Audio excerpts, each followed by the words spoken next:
శ్వేతాక్ష, ఏమిటిది? నన్ను ఇక్కడికి ఎందుకు తీసుకొచ్చావు? నీలో ఉన్న దైవశక్తులను అపహరించి నా సొంతం చేసుకొని నేను నిత్య యవ్వనుణ్ణి కావడానికి. అది నీ భ్రమ కాదు, ఇది నా చిరకాల వాంఛ. అది ఇన్నాళ్లకు ఫలించబోతుంది. ఎవ్వరికీ దొరకని అంతు చిక్కని నిన్ను నా తెలివితో వలలో వేసుకున్నాను. నిన్ను బంధించాను. ఇప్పుడు అష్టదిగ్బంధనంలో పెట్టాను. దీని నుంచి ఒక్క అడుగు కూడా నీవు ముందుకు వేయలేవు.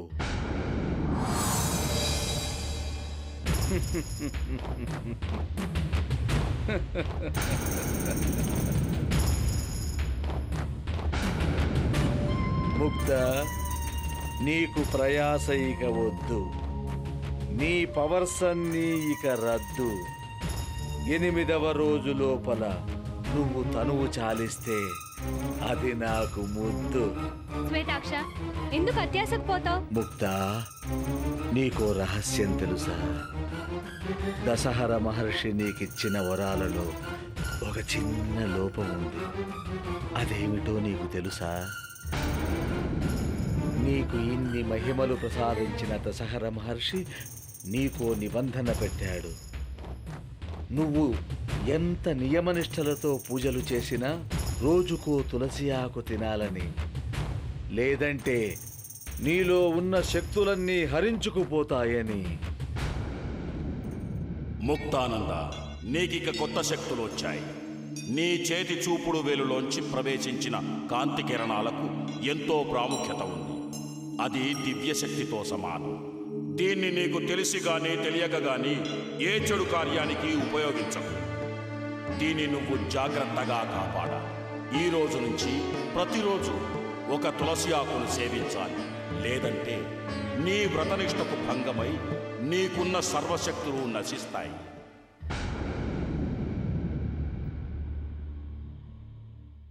అదే ఆ తులసి ఈ రోజు నుంచి నీకు దూరంగా ఉంటుంది. నీకు ఈ పూజల్లో మాంసాహారం రుచి చూపిస్తా. దాంతో నీలో ఉన్న శక్తులన్నీ హరించుకుపోతాయి. నువ్వు కాటికి కాళ్ళు చాపడం ఖాయం. నీ అంతిమ దశలో నీలో ఉన్న దైవశక్తులన్నీ నా వశం కావడం ఖాయం. నాకేం భయం లేదు. నేను చావను. ఎందుకంటే దశహర మహర్షి, ఏకాక్షుడు, కౌశికాచార్య ఇలాంటి గొప్ప గొప్ప మహర్షులంతా ఇటువంటి కష్ట సమయాల్లో నాకు అండగా ఉంటారు. నువ్వు నా కాలి బొటన వేలు కూడా కదపలేవు. నీ ప్రాణమే నా అరచేతుల్లో పెట్టుకున్నాను. నువ్వెంత ముక్త. నా ప్రాణం నీ చేతుల్లోనా? కలగంటున్నావా? నీకలాంటి దైవానుగ్రహం అండగా ఉంది కాబట్టే నీకు అడ్డుకట్టగా నీ తల్లిని నేను బంధించాను. ఆమె ప్రాణాలు నా చేతిలో ఉంటే నీ ప్రాణాలు నా గుప్పిట్లో ఉన్నట్టే. శ్వేతాక్ష, వద్దు. నా తల్లిని ఏం చేయకు. ఆమె అమాయకురాలు, నా జన్మదాత. అందుకే నా గుప్పిట్లో పెట్టుకున్నాను. నీవు నీ దైవశక్తితో పాచికలు కదిపితే నేను నీ తల్లి ప్రాణాలతో బావులు కదుపుతాను. చివరకు అంతిమ విజయం నాదే. నేను, శ్వేతబిందు, మాయామోహిని, గోపి రోజుకొకరు చొప్పున దుష్ట పూజలు జరిపిస్తా.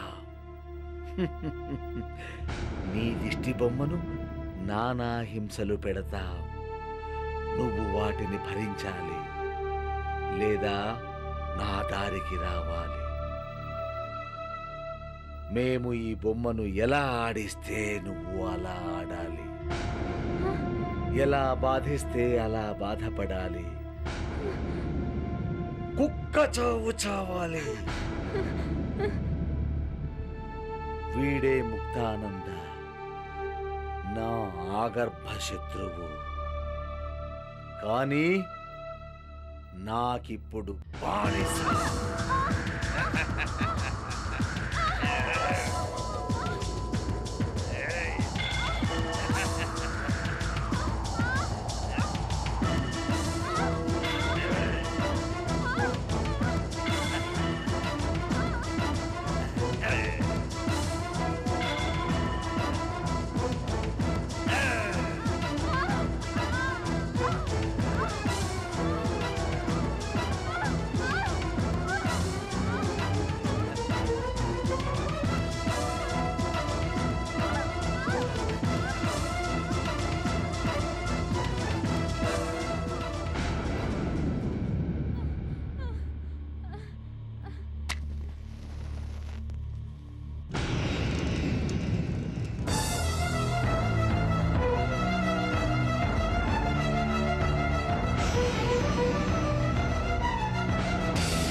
ఎలా ఉంది ముక్త?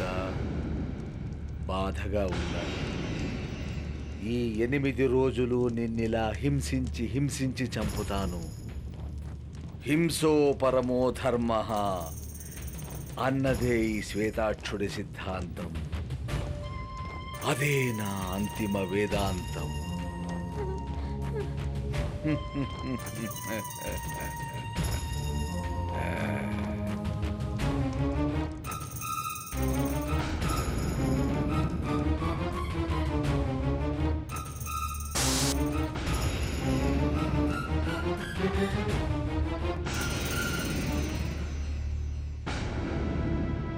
ఆహా శ్వేతాక్ష, ఏమిచ్చావు భలే! ఎవరికి లొంగని మా గజకర్ణ గోకర్ణ టక్కుటమారంగాని భలే వంచేశావు. ఏమైనా మీ గడ్డమే గడ్డం, మీ జుట్టే జుట్టు, మీ తెలివే తెలివి, మీ ప్లానే ప్లాను. అతిగా పొగడకు. ఆయుక్షీణం. ఎవరికి? నాకా? కాదు, నాకు. మీక? అవును, నాకిప్పుడు ఏమంత వయసు అయిపోయిందని. స్వీట్ 16. ఆహా, స్వీట్ 16 అని చెప్పుకుంటున్నాడు. క్రిస్మస్ తాతయ్యలాగా వీడి వాలకము వీడును. ఏంటి సణుగుతున్నావు? అబ్బే, మీ గొప్పతనం గురించి, మీ మేధస్సు గురించి. అలా రా దారికి. శ్వేతబిందు, ఆజ్ఞ స్వామి. నీతోనే ముక్తానంద చావుకి ముహూర్తం పెడుతున్నాను. వాడి మొదటి రోజు పూజ నువ్వే ప్రారంభించు. వాడి చూపులకు బెరువకు, జడువకు. నీ సర్వశక్తులు వడ్డి వాణ్ణి కాచుకో. నీ దారికి తెచ్చుకో. వెళ్ళు. అలాగే శ్వేతాక్ష. శ్వేతాక్ష, నా దుష్ట శక్తుల్ని ఉపయోగించుకో. నాకు ఆ చావు చూడాలన్నది. ఇంతకీ వాడి తల్లిని ఏం చేయాలనుకుంటున్నావు? 8 రోజుల మన దుష్టవ్రతానికి దిష్టి తీస్తా. అంటే? ఈ దుష్టయజ్ఞం పూర్తి కాగానే ఆ సీతామహాలక్ష్మి మెడ తెగ నరిగి దాని రక్తంతో యాగానికి దిష్టి తీసి దాంతో వాడి సర్వశక్తుల్ని నా వశం చేసుకుని నేను మళ్ళీ యవ్వనంలోకి అడుగు పెడతాను. అదే నా జీవిత ధ్యేయం. Go head. అంతవరకు ఆ సీతామహాలక్ష్మి మన దగ్గరే బందీగా ఉంటుంది. రేపు నువ్వు, ఎల్లుండి నువ్వు పూజలు చేయండి. 4వ రోజు నేను, 5వ రోజు శ్వేతబిందు, 6వ రోజు మాయామోహిని, 7వ రోజు నువ్వు, 8వ రోజు నేను పూజలు చేసి ఆ ముక్తానందని వాడి తల్లిని అంతం చేసి మహాశక్తులను నావశం చేసుకుంటాను. ఈలోగా మీరు చేయవలసిందల్లా ఏదో విధంగా అష్టదిగ్బంధనంలో ఉన్న ముక్తాని అపవిత్రం చేయండి. అదే కావాలి, అదే నాకు కావాలి.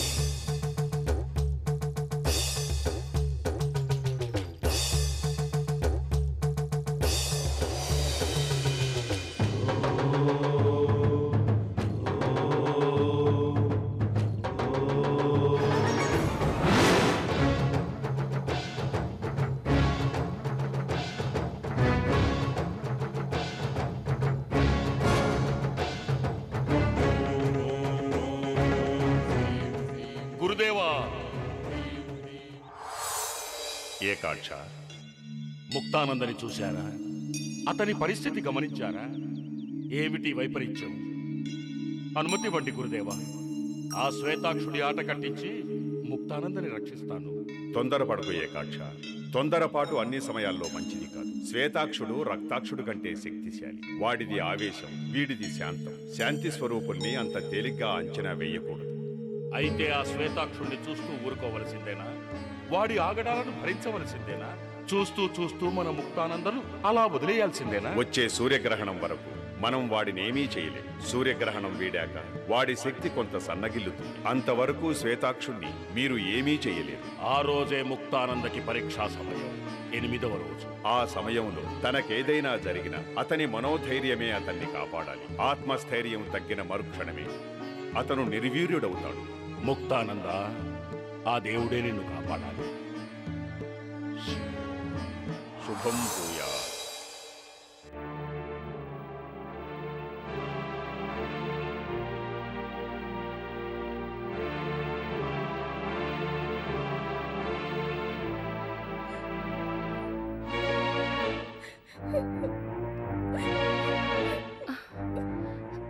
కూర్చో హర్షిత, కూర్చో. ఊరుకోమ్మా, ఊరుకో. ఎలా ఊరుకోను? డాడీ ఏమో అలా వెళ్ళిపోయారు. ఇప్పుడు తాతయ్య సీత కనిపించకుండా పోయారు. నాకేం అర్థం కావట్లేదు. ఈ విషయం అమ్మకు తెలిస్తే తట్టుకోలేదు. వద్దొద్దు.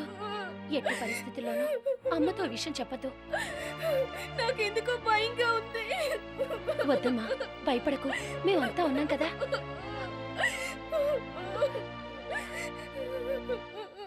ఊరుకో హర్షిత, ఊరుకో.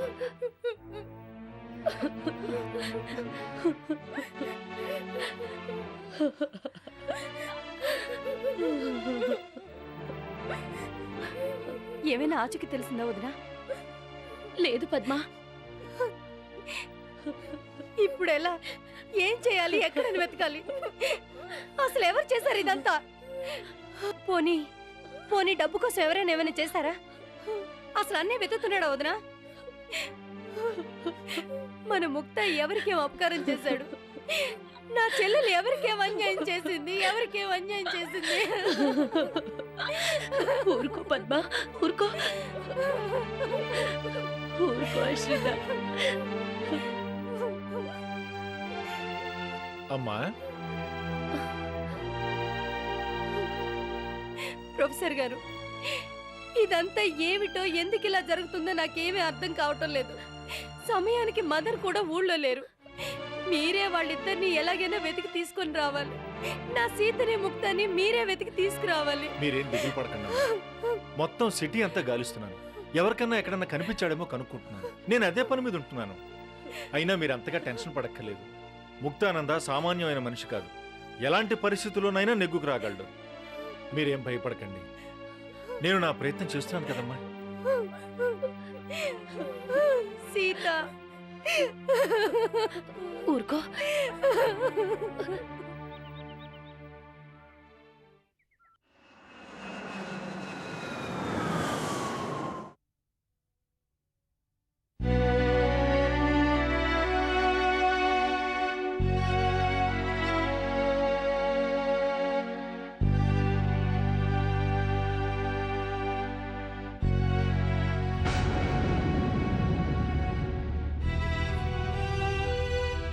ఏమైనా తెలిసిందా? చెప్పండి, అసలు ఏమైంది? అసలు ఎలా జరిగింది? మీరంతా ఉన్నారు కదా. సీతను ముక్తను కళ్ళల్లో పెట్టి చూసుకుంటారని నమ్మకంతో అమెరికాకు వెళ్ళాను. కానీ మీరుండి కూడా ప్లీజ్ చెప్పండి, నా సీత ఎక్కడికి వెళ్ళింది? అదే అర్థం కావట్లేదన్నయ్య.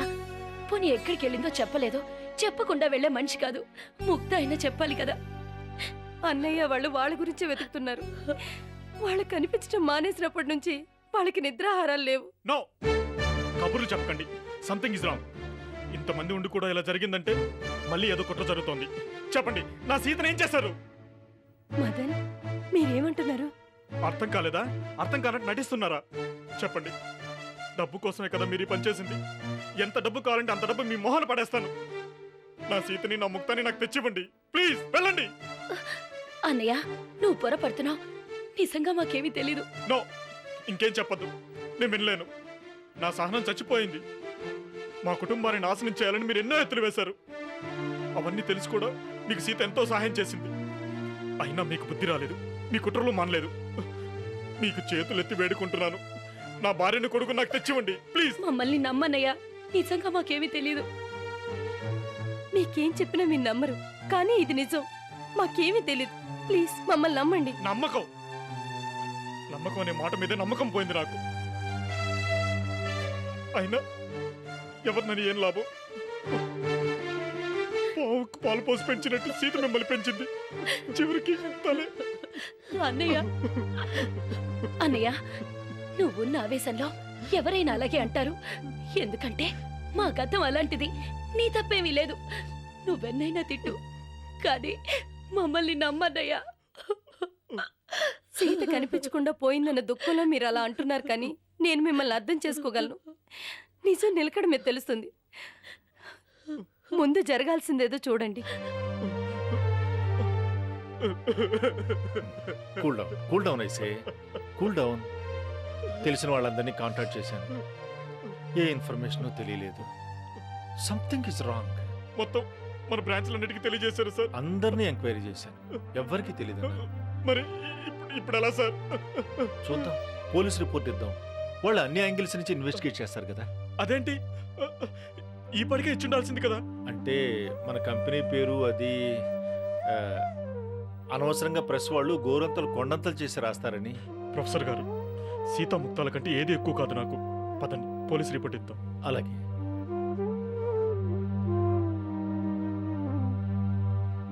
సీతా ముక్తలు కనిపించట్లేదన్న బాధతో ఏదేదో అన్నాను. మనసులో పెట్టుకోకండి. చచా, అలాంటిదేం లేదన్నయ్య. మేము వెళ్ళి పోలీస్ స్టేషన్లో రిపోర్ట్ ఇచ్చి వస్తాం. అలాగే. పదండి సార్.